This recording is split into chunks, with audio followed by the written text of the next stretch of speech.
don't attack it. We see it as part of us. And in PBC, you lose that ability to, you start attacking the small bile ducts in your liver because you don't see them as part of you anymore. You start to see them as an invader or someone else. And so it's an autoimmune condition. Who gets it, I think you guys mostly know. It tends to unfortunately be a female disease. So probably about 90% female, although I think sometimes males aren't diagnosed, so maybe it's a little more than 10% are males. And it tends to be a middle-aged female condition, but I certainly have people younger than me with PBC, and I certainly have people who are diagnosed fairly late in, not the 80s late, but certainly, later than you would anticipate. So it doesn't have to be just middle-aged. And then the next is, how is it treated? And I think most of you guys know that it's primarily with Ursidile. That came out in the early 90s, so before my time, and that was really the only treatment out there until Ocaliva came out in 2016 or 2017, although it took a while for it to get, and it's still not greatly covered, but that's really the only two treatments we have. There's a few more kind of off-label. I don't have too many people on off-label treatment, so for the most part it's those two medications. Hopefully, there's more being studied, so hopefully in the next 10 to 20 years more will come out. So the next question was, what are the liver's basic functions? So there's a lot of them. The liver does a lot of things, and I think until someone's liver stops working, I think we're not really cognizant of what it does. It does a lot of things. So it detoxifies medications. It helps in processing our nutrients. It does help in terms of sugar. So all of us just had a lovely meal. We didn't need all that food at once, and so our liver is now nicely storing it for us as energy for later in the evening. What else is the liver involved with? It helps make our blood the appropriate thickness or thinness. So it helps make our blood thick, and it also helps our blood from not clotting when it's not supposed to. What else does the liver do? There's lots of other stuff. Helps make protein for our body. So that's where something called albumin, which is our main protein, it's made in the liver. So those are kind of the main functions of the liver, but there's a lot of other functions it does, and that's why there's really no dialysis equivalent for the liver yet. We have dialysis for kidneys because they really just filter, and we've got kind of something similar for the heart because it pumps, but we just don't have something similar yet for the liver. The next question was, what are the treatments for PBC, which I actually think I already kind of talked about. Was there something more? It said, how do they benefit patients? Was there more that your clarification you were looking for? Success rates or? Not really. If somebody in the audience has more questions about the treatments, I think they work on different mechanisms, right? Yeah, and we don't really know 100% how Ursidile works. It's a bile acid. It's a less toxic bile acid than would be made in PBC, and so it helps kind of dilute out the bile acids, so the overall chemistry of the bile acids is less toxic. Does a few other things, but that's kind of the main way it works, just by diluting out the bad bile acids. Ocaliva is complicated, but it kind of is it's called an analog to a bile acid, so it looks like a bile acid to our body, so then our body says, oh wait, we don't have to secrete as much bile acid, and thereby it reduces the amount of bile acids that your liver makes. It's oversimplification, but that's kind of how they work, and that's why you can be on both of the medications at the same time, because they do work in different ways, and some people respond better to one way versus better to the other way, and they can certainly be used very much in combination. So what is happening in our liver that makes it not work? Like, which part of our liver is not working properly? So it starts off with the little bile ducts in your liver, so you lose that ability to see them as part of you, and all of a sudden I should back it up, and people with PBC have this genetic predisposition to PBC, but just because you have the predisposition doesn't mean you go on to have the condition. Something has to trigger, or something has to tip you over the edge, and we don't really know for sure what that is. There's been some postulation that like smoking or recurrent bladder infections or estrogen, like female hormones, but there's certainly lots of people who don't have female hormone, or obviously males wouldn't be taking hormone replacement. They may not have had a bladder infection. They may never have smoked, and they still get PBC. So we haven't solved that one, but something tips you over so that your body starts recognizing the little bile ducts in your liver as not yours, and so your body thinks it's doing something good and starts attacking them, but it's not doing something good. And if enough of the bile ducts get damaged, then your bile can't drain out nicely, and it starts leaking out into the liver, which then damages the rest of the liver, and that's when you get this scarring and the damage and cirrhosis. I forget what the original question was. No, that's good. What happens? The original question is what happens to us with PBC, who have what makes our liver different when we have PBC? And I think you've answered that. Yes, it's not processing the bile secretion properly, right? Yeah, and then it just kind of spreads out into the rest of the liver, and if not treated. Yeah, it's sort of, and it scars it, I guess. Yeah, so those bile acids, when they leak out of the bile ducts, become toxic to the liver. And if you're properly treated, then the bile acids never leak out. So that's the goal. I think, in my mind, if people have GERD, they've experienced that in their throat, and it feels like it's burning and poisonous. And I think that's maybe a little bit of a metaphor for what happens physically. Like the bile acids are fine, we need them, but they just are supposed to be in one place and not somewhere else. So. Very good. Now you mentioned quickly that we have like the predisposition, but not everybody who has the predisposition gets it. Yeah. So lots of people worry that their children, sisters, brothers, whatever, might get it. What do you advise? Yeah, so I actually had a clinical scenario like that in the last few weeks, and so I did go to make sure I was saying the right thing, and so I looked at the guidelines, and there really aren't any guidelines in terms of how often to treat, or to test, sorry. It's certainly, I don't have many patients who it goes in, mom, daughter, granddaughter. I don't have a lot of that, any. But you do have an increased risk, or if you've got a family member, you do have an increased risk. It's not high, it's still there. It's more so for female disease. So we usually just say, okay, once you get to a certain age, 30, 35, you can start screening with the alkaline phosphatase, and if that becomes elevated, then you go on to the AMA, or the antimitochondrial antibody, and the frequency to check, there is no guidelines. I usually just leave it up to the patient. PBC doesn't move fast. It's not like if we don't catch it this week, it's game over by next week. So I usually just say, once a year, once every 2 years, just throw it onto some blood work that you're getting, and that's usually sufficient. Even in, identical twins are always obviously studied, and even within them, it's not a huge, I forget the term, concordance. So it's not, there is a clear hereditary component to it, but it's not 100% by any means.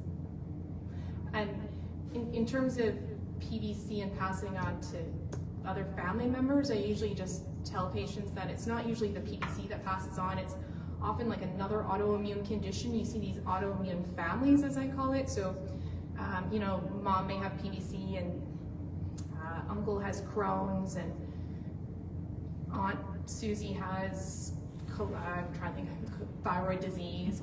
It tends to be autoimmune families versus PBC, PBC down the generations. Yeah, so I don't know, because I don't have the questions in front of me, but the common other diseases that we might have. Yeah. It's a good lead-in. Yeah.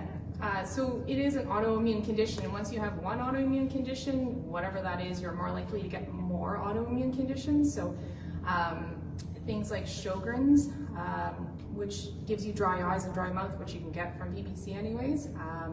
Raynaud's is more common, although I think we're now scaling back how common we think the connection is.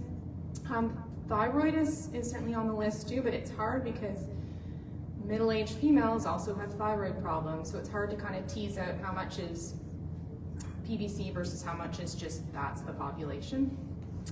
Celiac used to be listed, but when I was reading the guidelines, they've taken off that connection. They just say, we're not sure now. I usually do check it one time. I don't go on to check it every time.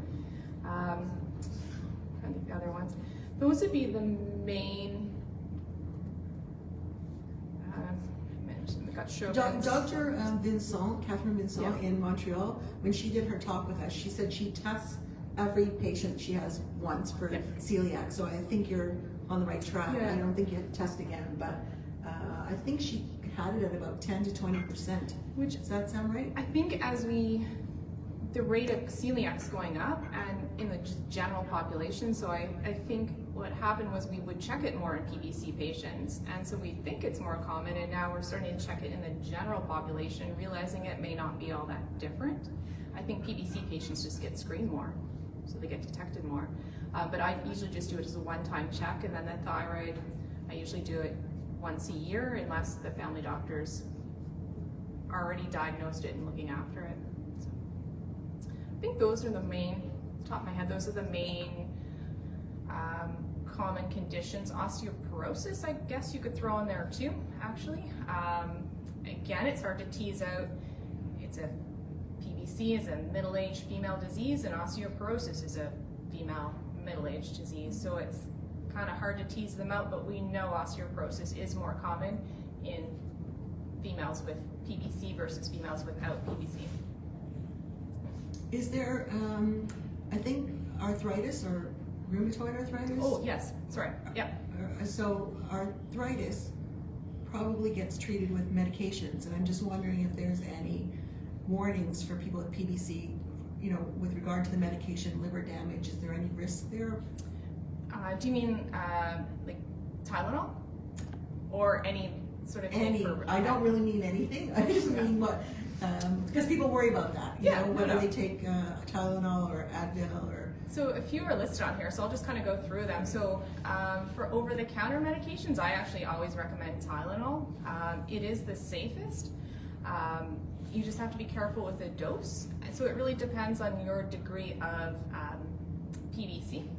And if you just have early stage PBC, no damage, you can really just use it as per the whatever it says on the bottle, which will probably get you about 4 grams a day.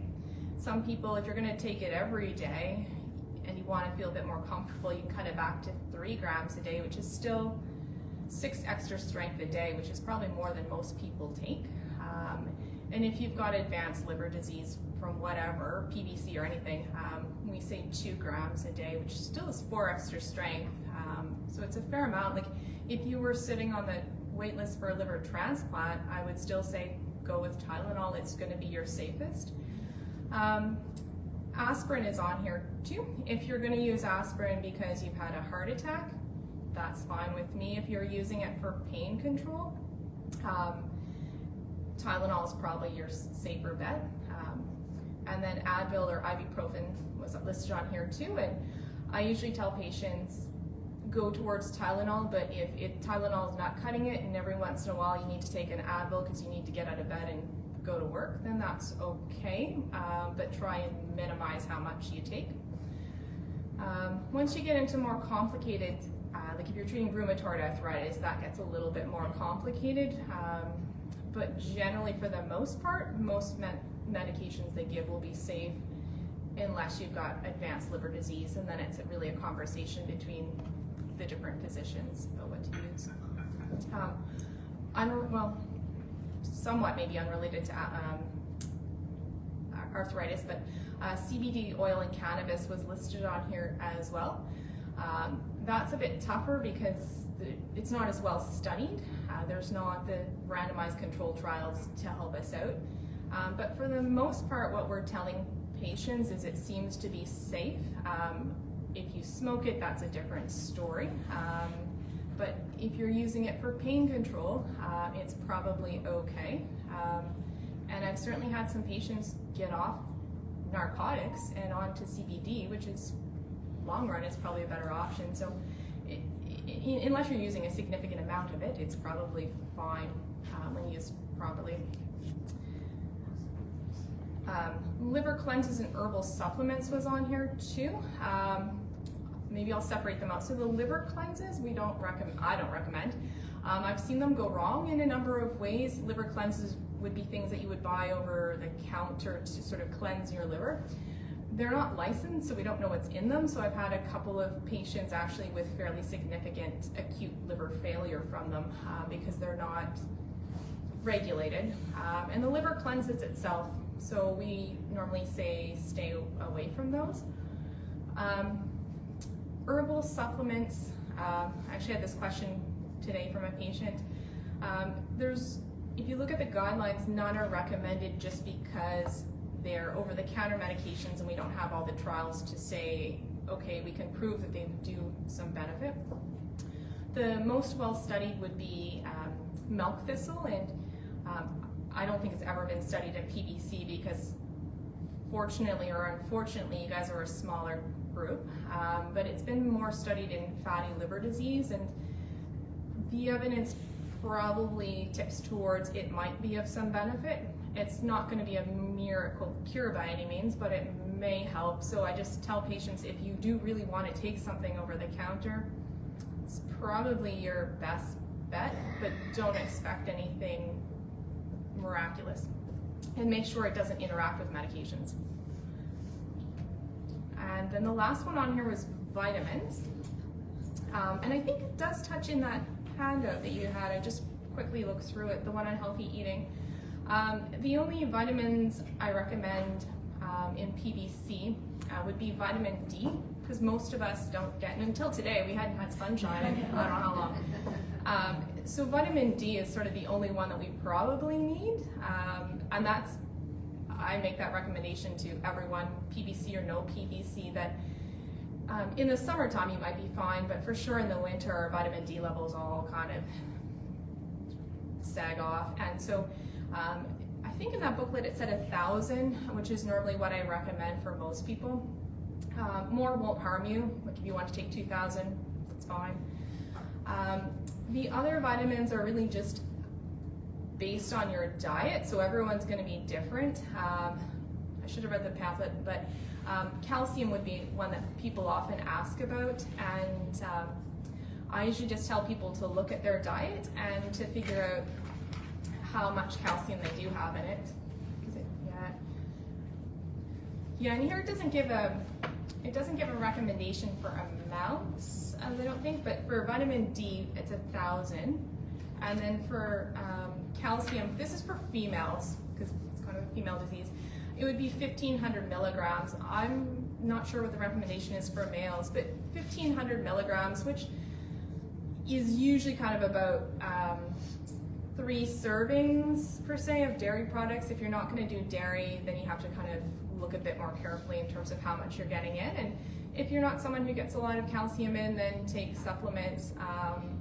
But if you don't need supplements, great, save your money.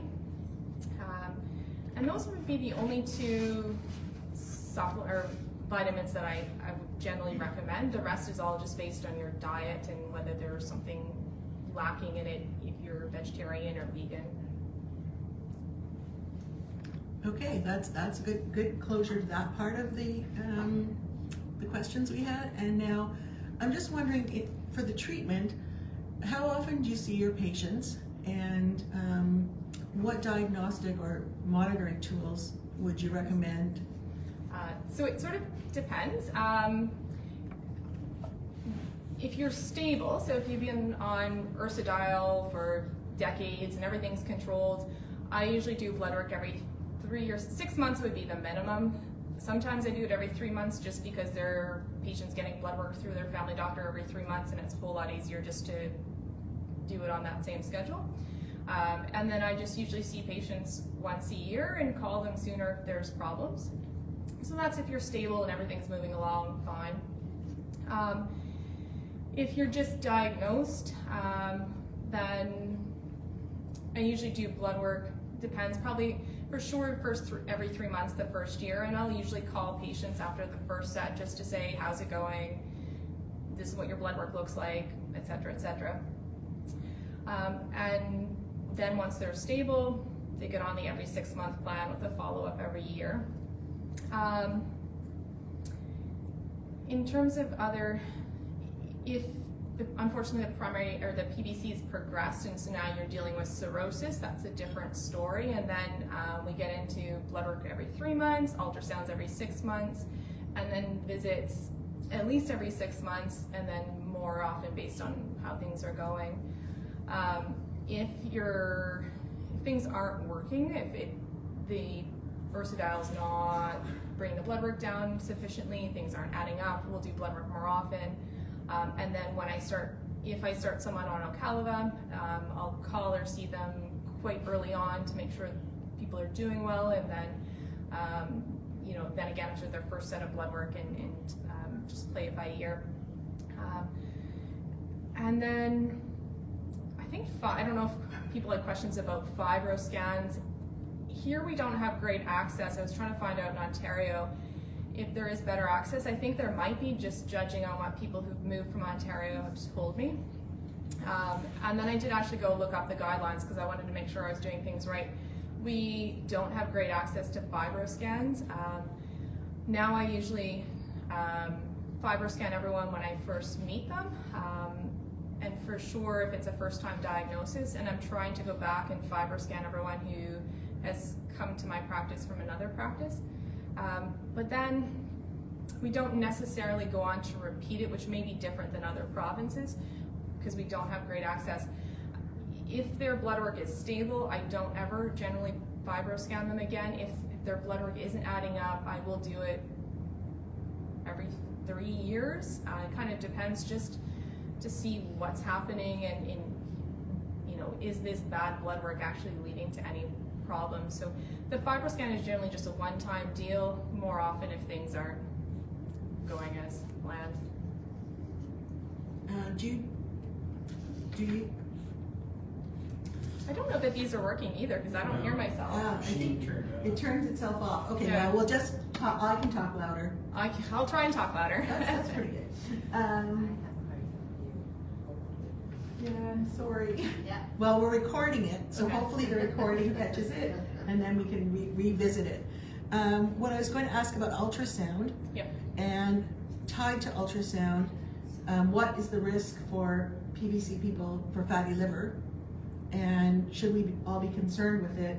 Like, is it worse for people with PBC, or just same as the general public? It's a good question. I don't mean do we catch it more easily. I Yeah. mean, if we get it, is it worse? I think anytime you have a disease, a liver disease that's not controlled, it's going to make all other liver diseases go faster. If you've got your PBC well controlled, I wouldn't think that the fatty liver would make the PBC move faster. Where's this question? Oh, I mean, fatty liver is it's a huge disease, probably somewhere in the vicinity of 50%. Somewhere between 1/3 to 50% of people now have fatty liver in North America, so it's certainly a big topic. But if your PBC is well controlled, it shouldn't have any impact on whether your fatty liver progresses faster. Okay, can you guys hear me better now? Okay. Get where I was going. Ultrasound. Yeah, like fatty liver sometimes makes it difficult to analyze blood work. Fatty liver tends to affect what's called an ALT more than the alkaline phosphatase, but I certainly have some patients that I can think of quickly off the top of my head who their alkaline phosphatase has been like 300 over and over, and they're on ursodiol, and this was pre-Ocaliva. So I biopsied them because I don't know what else to do, and it comes back as pure fatty liver. And so it does make sometimes it difficult for us to figure out the blood work and to tell whether this is PBC that's not responding to ursodiol or is this fatty liver, because you don't want to go on Acalabut, it's just fatty liver, it's not going to help you, and then it's going to cost you a whole lot of money for nothing. So it does make it a little bit more complicated to figure out blood work. And the ultrasound, I usually ultrasound everyone as a baseline, and then I don't go on to ultrasound people again unless there's significant damage to the liver, or unless blood work's not adding up. All of a sudden their bilirubin's through the roof and you're trying to figure out whether something else is going on. Can you tell us anything about autoimmune hepatitis?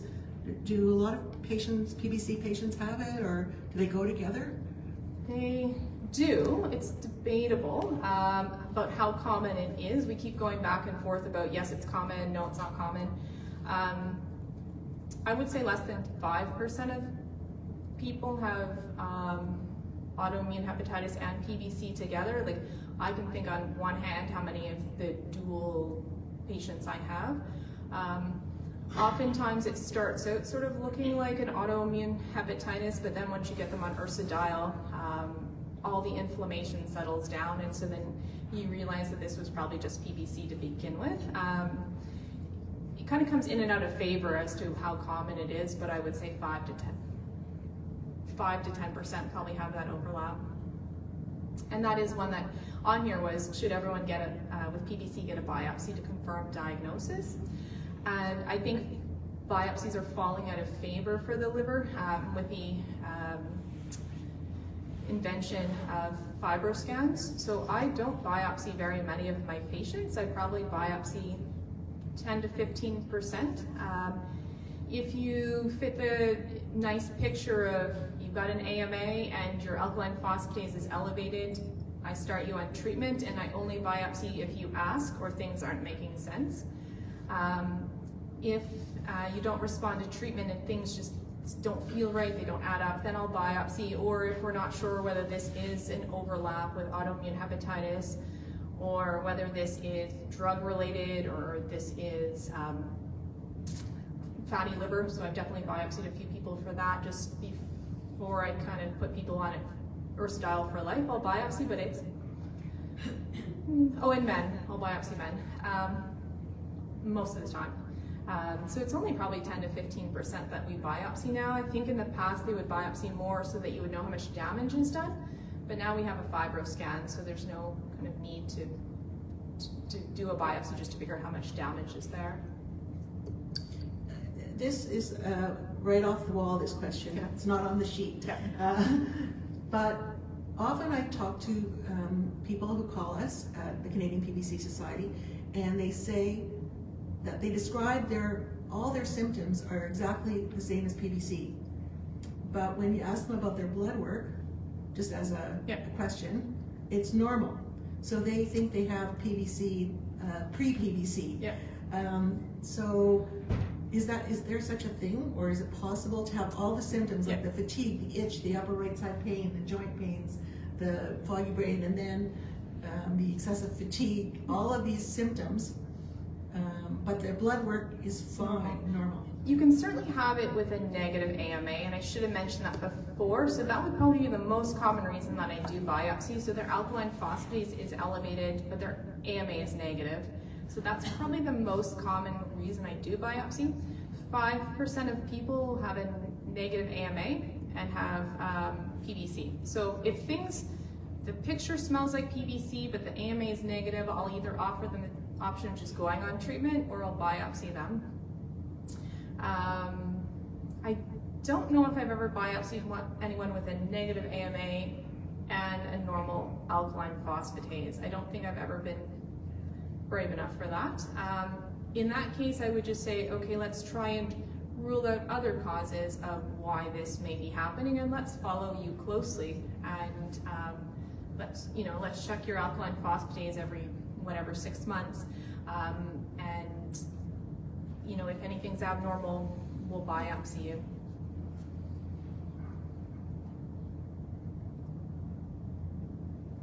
There's a few more questions in here. Do you want me to keep going? Yes. Okay. So one was, does everyone with PBC get cirrhosis? So nope. And thankfully we've changed, well, I didn't have anything to do with it, but thankfully the cirrhosis has been taken out of the PBC. I think it's often scary to tell patients, oh, you've got primary biliary cirrhosis. I think they just hear the cirrhosis term and panic. So no, we don't, not everyone with PBC gets it. I was trying to find the actual numbers and it's hard. Back in the pre-ursodiol era, it was fairly common and not a great disease to have. With ursodiol, I think the rates have dropped to about 10% probably progress to cirrhosis. And I think the rates are dropping. What's happening now though, like we're getting better treatment for for PBC. So we've got the ursodiol and Ocaliva, and I think we're a lot more aggressive at trying to fully treat the disease. So I think the rates of cirrhosis from PBC alone are dropping, but then you've got this tsunami of fatty liver coming behind it, and the rates of cirrhosis from that are going up. And so you certainly have some PBC patients with fatty liver going on to cirrhosis that poor PBC is just an innocent bystander in this whole situation. So I can think of actually a few patients who progressed to cirrhosis with PBC, and I don't think the PBC had anything to do with it, and it's been the fatty liver. So PBC rates of cirrhosis alone, I think, are probably only, I would say probably 5% now. Like we can get most patients quite well treated, but then this fatty liver tsunami is gonna change that. Well, going along with that, how are the transplant numbers? In terms of PBC, I've only had one, make sure I'm not saying anything wrong. In my 8 years, I think I've only had one PBC patient transplanted, and hers was not for PBC. So I have PBC transplant patients, but they're sort of like the 1994 vintage, so they wouldn't even have had ursodiol. And then I've got a few from sort of later on in the 90s, early 2000s, but I think ursodiol was too late for them, or would have been too late for them. So I don't have that many progressing to transplant now, which is good. Joy, my last transplant was almost 19 years ago. Yeah. I've not been on Herbal at that maternity. Yeah, yeah. We do put some patients on it post-transplant. That's always, keep flipping back and forth. It's in vogue I feel like it's in vogue one liver meeting, and then I go to the next one, it's out of vogue. But there's not that many transplanted. Like I only have half the province, but I can see the lists for everyone else being transplanted, and it's fatty liver, it's not PBC. Sorry, what's that? Are you saying the numbers are being reduced? Yeah, hardly anyone gets transplanted now for PBC, which is good. I think we can, it's not fully, like there are some people who just don't respond, but for the most part, the numbers have really dropped off, so just good. Do you think that's because of the different drugs that have been offered today, such as the Avia or whatever? I think so. I don't know. I think it's too early to know how much of an impact that has, 'cause I honestly forget when it came out in Canada, like 16 or 17, and then it wasn't on the New Brunswick formulary for a while here, so it took a while to get patients on it, and then it takes a while to see the impact, and you can't use it in very advanced disease, so the people who kind of needed it right then, it's too late for them. But certainly ursodiol, and it came out before my time, so I don't know what the pre-ursodiol clinical era was like, but we certainly don't transplant that many people anymore for PBC. Interesting. Yeah, it's good, and I think we're catching it sooner, which is another good thing. I think it's more known about it, and I think it's more in people's minds. I think we screen for it more, and the earlier you catch it, the more treatable it is. Are people being diagnosed earlier now? Oh, hopefully, although I still see a few patients trickling in. You know, please see this patient with an alkaline phosphatase elevated for 10 years. So they're out there. I'm hopeful that that at least in this area we're catching it sooner. More and more doctors are aware now too. That's probably a significant thing. Hopefully, because I do get a fair number of referrals for very early stage or for about this positive AMA. And so then at least you almost catch, not that everyone with a positive AMA goes on to PBC, because they don't, but at least you can give the family doctor kind of, here's the plan, refer back if and when this happens. So I think we're more cognizant of it, hopefully. Can I continue with another question? Yeah, but I'm gonna repeat it so that it gets on the recording, so you say it and I'll say it in the mic. Is that a yes or a no? Yes. Okay, sorry. Let me think what my question was. Several of my PBC buddies Yep. over the years now, the last 10 or so years, have stated that they're going into remission with PBC. The stages are being reduced supposedly from 3 to 2 to 1 or whatever, or they don't have PBC anymore. Does that really happen? You can repeat it. So the question was about going into remission, and can you go from stage 4 to 3 to 2 to 1, and then can you actually not have or flip out of having PBC, I guess. I'll kind of do it in 2 questions. So the first one, can you regress? Absolutely. The liver is one of 2 organs that can heal, so the skin's the other one. And so if you can treat what's bothering the liver, you can improve or heal. I usually tell patients that, I'm sure you guys have heard some of this field before, but you know, if you damage the liver enough, you can heal, but it'll still heal with a scar, the same as your skin, right? So if you really damage your skin, you'll get a scar, but over time that scar will heal, and you'll still have a scar, but it'll be less obvious over the years. And so with PBC, I certainly do have patients who their Fibroscan scores, because I don't torture patients with repeated biopsies, but their Fibroscan scores over the years will slide down if that PBC is fully treated.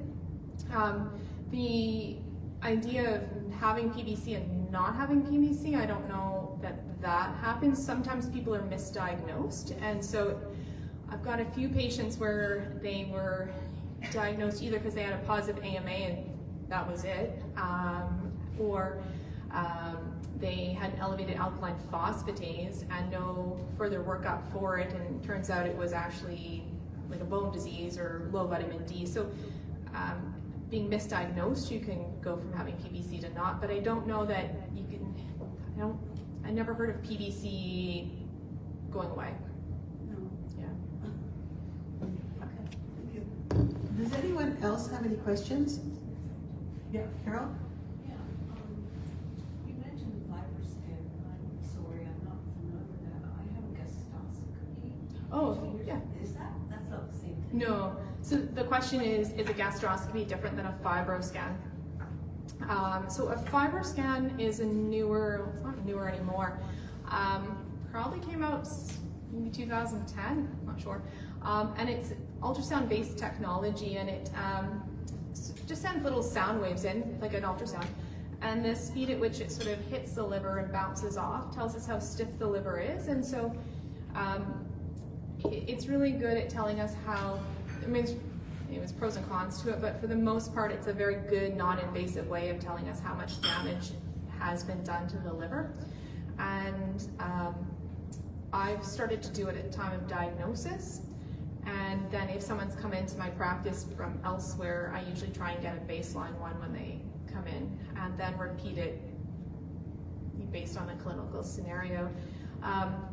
In New Brunswick, welcome to New Brunswick, we only have 1 machine, and it's in Moncton, but there is a portable one that travels around the province, so we actually do have fairly good access to it in Fredericton.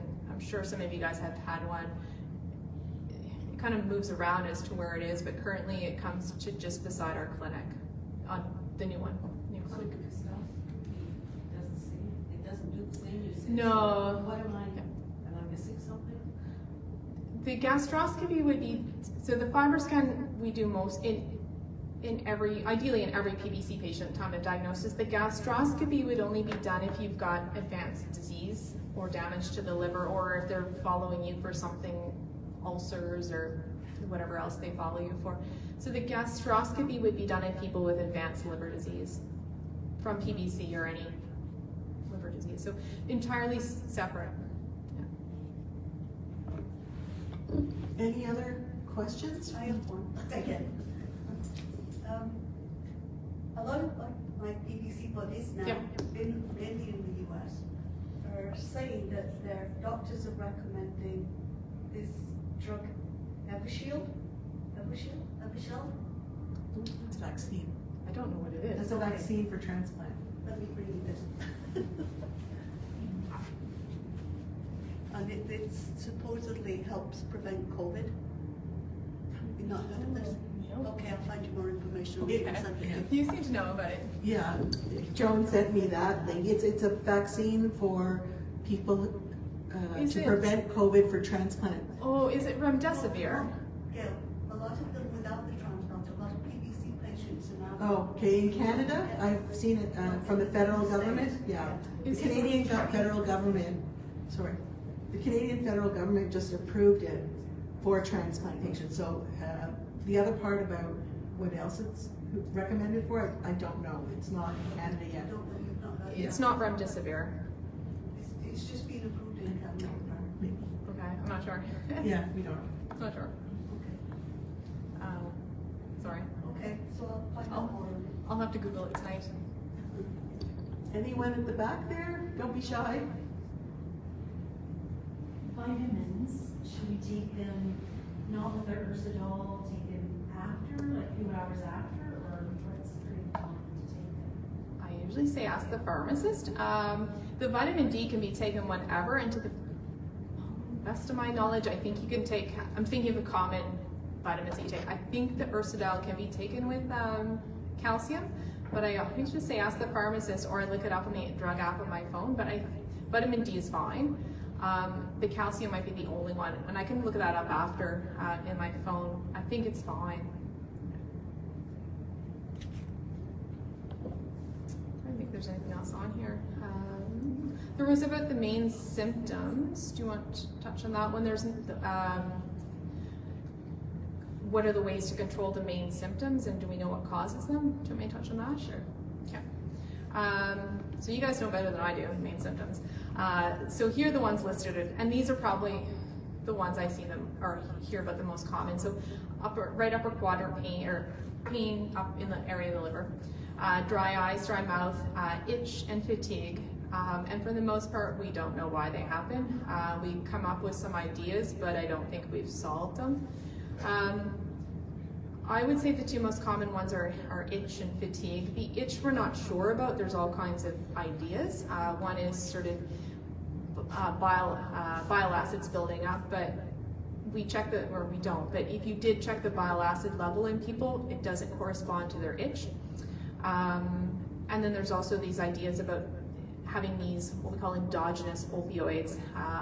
But again, that doesn't solve it doesn't explain everything. So for the itch, I usually just start off with what I would do for anyone with itch. So don't shower in long hot showers, use good non-scented lotions. If you're a scratcher at night, try and wear some just like little cotton gloves so you're not scratching. Don't wear tight clothing that's gonna make you itch. Just basic stuff like that. And then from there, I go on to cholestyramine, or I want to say Questran. That's probably the next step I would use. It's variably effective. Nothing takes away the itch. I just tell patients we're not going to get rid of this. We just have to make it so that you can tolerate it or live with it. So that would be the first step, and then after that, you really get into trial and error. So there's some. I usually step back at that point and say, okay, is there anything we can kill that can we kill two birds with one stone? So if there's any overlying depression, there are some antidepressants that can help with itch too, so maybe we can kill two birds with one stone. There's something called naltrexone that's sometimes used. Gabapentin can be used too. All of these are trial and error, and everyone responds differently to them, so I just keep working through the list until I find something that's at least tolerable to the patient. Bluetooth pairing. Dry eyes and dry mouth actually isn't, maybe you guys think differently. I don't have a lot of patients reporting. If they report it, they say, oh yeah, sometimes I get a dry mouth, but I just, take a sugar-free candy or I just chew some gum and it's fine. So I don't actually have a lot of patients where this is a big deal in. Same with dry eyes. They just say, oh yeah, I use some over-the-counter eye drops. I don't ever have to usually progress beyond that. I think maybe once I refer to an ophthalmologist for help, but it doesn't seem to be a huge issue. Sorry, just sometimes when it is a huge issue with the dry mouth for some people, they have dental issues as That's well. true, yeah. So if you see your teeth getting more rotten for some reason and you think it's because of the PBC, it's actually because of the dry mouth. Because you need, I guess, saliva to clear the bacteria out of your mouth. So that's something to watch for. And sometimes, I think it was Dr. Swain in Calgary who suggested seeing the dentist more frequently for more cleanings in between. Just a thought. Yeah, no, it's true. And you can also get artificial spit or saliva too, that a few patients of mine have used with variable success. I kind of left fatigue till the end because it's the worst. It's so hard to treat, and I don't think we ever do a really good job of it. Fatigue is hard because there's so many causes for it, and so usually I just tell the patient, okay, let's pretend for a second you don't have PBC, and you were just walking in here and said, I'm tired. What would I screen? Because I don't want to get these blinders on and say, oh, it's just your PBC. So I make sure that we're not missing anything else, which was on that the quiz. You know, what's your thyroid like? What's your vitamin D level like? Are you anemic? Are you on any medications that'll make you sleepy? What's your sleep hygiene like? And so I usually just say, okay, let's put the PBC to the side and try and figure out if there's anything else. Because quite frankly, for PBC and tiredness, there isn't anything. Even a transplant doesn't fix it, so it's kind of miserable. Worse for you guys, I just have to try and fix it and do a bad job of it, but you guys have to live with it. It's hard. I usually just tell people, you know, some people feel really guilty that they have to take a nap, and I just say, you know what, don't, this is just your disease. You need to listen to what your body's telling you, and if it's saying you need a nap, have one and don't feel guilty about it, but it's a hard one to treat. There really isn't anything for it. So this might be a good time to bring up our 12-week wellness program. And we have the 12-week wellness program that's run out of the University of Alberta in Edmonton, and it's for PBC patients, and it's a yoga, meditation, or Tai Chi, or chair yoga, and it's got breath work, and it's got behavior change, and it really is to try to help energize us, actually, and fight stress and depression and feelings of isolation. So it's a really amazing program. A lot of people in this room have taken it, and I have, and it's part of a study, so it's guided by ethical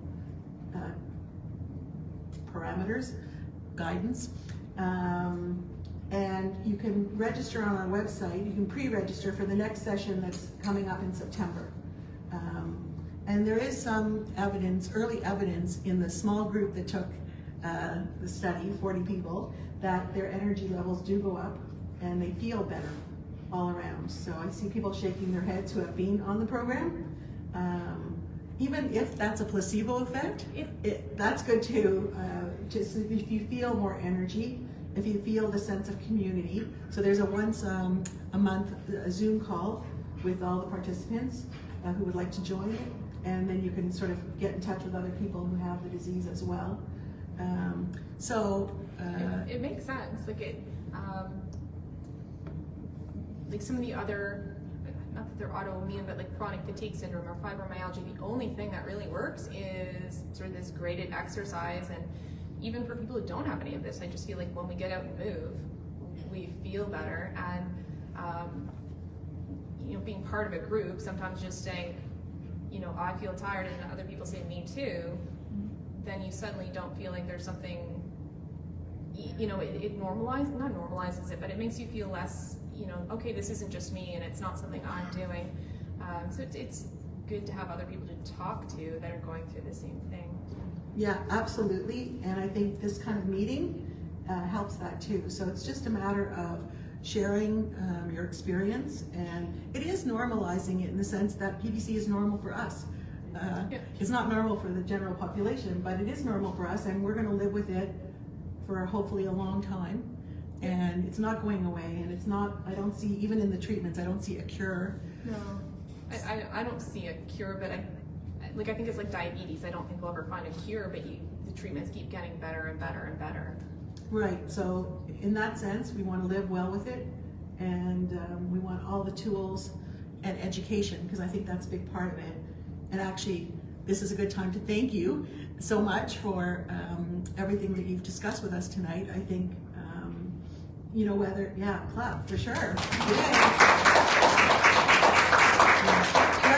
Whether someone is newly diagnosed or they've had PBC for a really long time, it's always a pleasure to hear more information, and the information does change. Yeah, no, and it was helpful to the best of my knowledge, I don't have PBC, so I don't know what it's like, and I can do all the medical stuff and I can give all the pills, but I don't know what it's like to have it, and I don't know what it feels like. And there's some things, like you read the guidelines and they tell you, okay, you do this and this and this, but then sometimes you guys tell me, oh, I tried this and it really helped with my whatever, my fatigue or my dry eyes, and I say, oh, I've never thought of that before, and then I pass it on to other patients. So the last time we had this in 2 years ago, it was longer than 3 years ago, I found it helpful as well, just to get a sense of what is this like to be, what's it like on the other side. So it's helpful for me too. Well, that's amazing. I don't know about you, but there's not that many doctors in the whole world who would like to spend their evening with a group of patients and then be thankful that they learned something. I think it's an amazing quality, and that's why you've been our guest speaker twice, and hopefully you'll be our guest speaker next time. Maybe you can bring your colleague Lisa with you. Hopefully there won't be another pandemic before then. Exactly. We'll work towards that. And I just want to wrap it up for the Facebook Live part, and then we can stay in the room for as long as we need to. But for our Facebook Live audience, which I think we had about 30 people at the height, maybe, let's see here. Yeah, we have 30 right now viewing along with us, making comments. I'd like to thank our sponsors for this evening, which are Cbd Therapeuticals and Intercept Pharma, who have provided funding to give us this lovely evening and support us in our journey. So thanks again to Dr. O'Brien, and I think Dr. O'Brien will see patients in Fredericton, and if you need to talk to her about getting her contact information, please see her after the meeting. And I'm going to just sign off now from Facebook Live. I hope everybody enjoyed it. It was a bit of a roller coaster getting started. I tripped over the plug twice trying to get the microphone to work, but we're good now. So signing off.